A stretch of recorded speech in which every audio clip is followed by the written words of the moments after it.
guys, told you I was going to do a video. Hold on. Told you I was going to do a video talking about kata, how you move, step, punch, all that stuff that gets on my nerves. So we're talking about some really basic points that seem to be overlooked in other schools and everything. And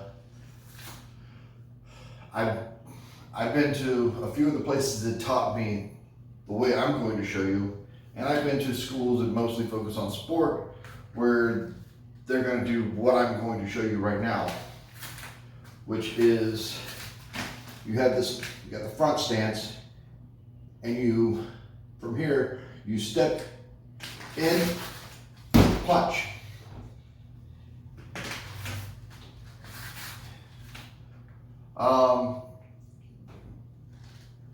You're relying too much on your arm strength for that, because the punch is just rising and hitting.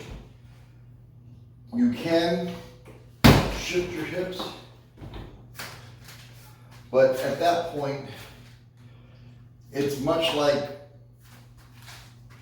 I'm fighting and I'm throwing a jab. That's what it is. Where the intent is in kata is that you move and push your opponent, basically knock them backwards out of the way. That is why they have you step, and as you're stepping in, you punch to knock the opponent backwards. So you're back here, you're closing the gap, and you're going to hit them at the same time, which is here. Big difference. You have, and then you have, which one does more damage?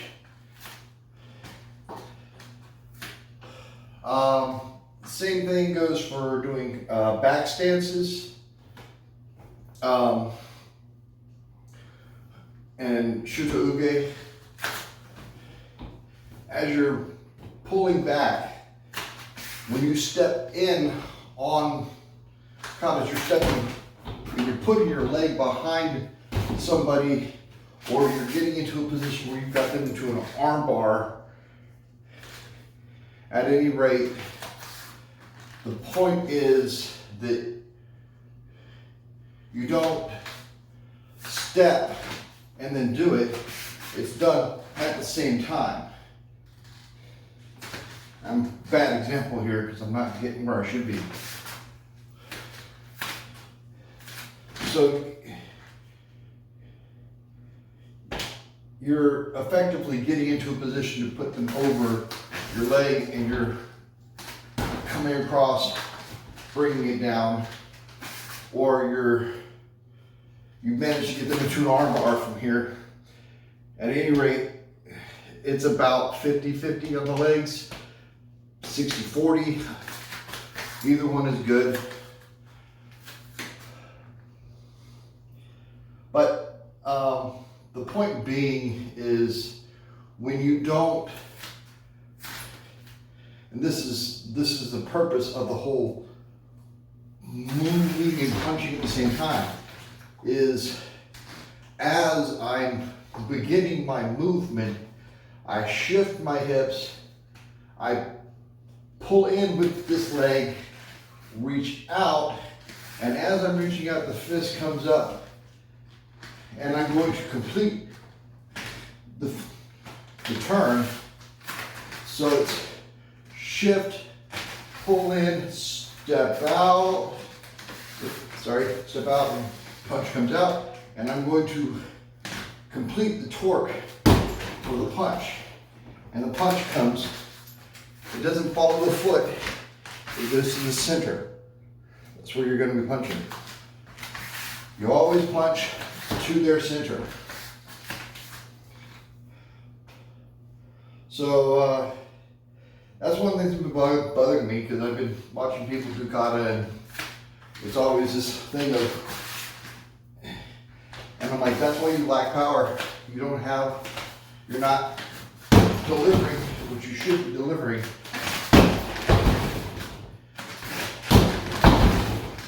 If you just step in and punch,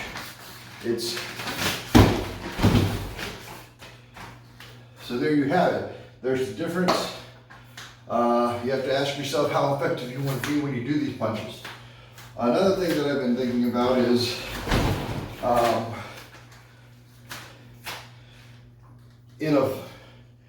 our movement when we fight, which is a lot about strategy. For us, you kind of want to stand on the balls of your feet, heels just a little off the floor, and they do this in sport karate, so it's not a bad technique, because in order to move forward in sport karate, they simply pick the front foot up and scoot forward.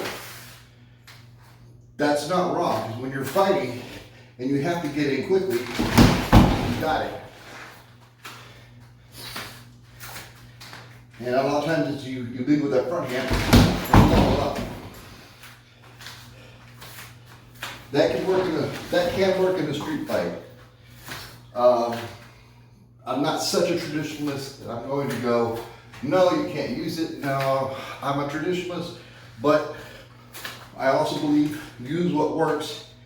And the whole thing of being on your toes or on the balls of your feet, that actually comes from Kendo and Iaido, from sword. They actually stand on the balls of their feet, and when they move, instead of when they step forward. They pull in, step out, like you would in karate. But there are some moves in Iaido where you step forward and you just bring your back foot up. That's straight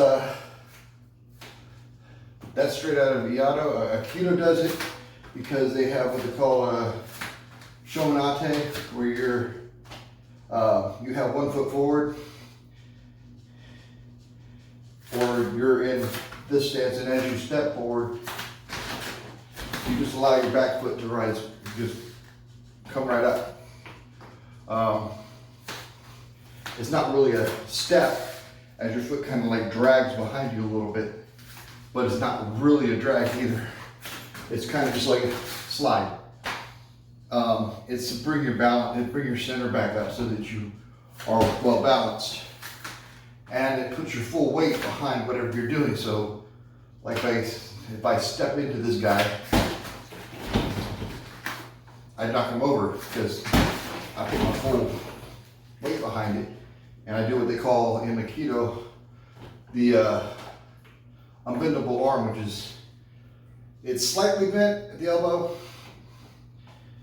and you have the wrist out. I mean, you have the wrist bent backwards so that you just step in and they go backwards. So that's my thought on movement in kata and how it applies to fighting. And our movement here in this school is a lot of just being on the balls of your feet, step in, step back, slide in. There's a lot of things you can do.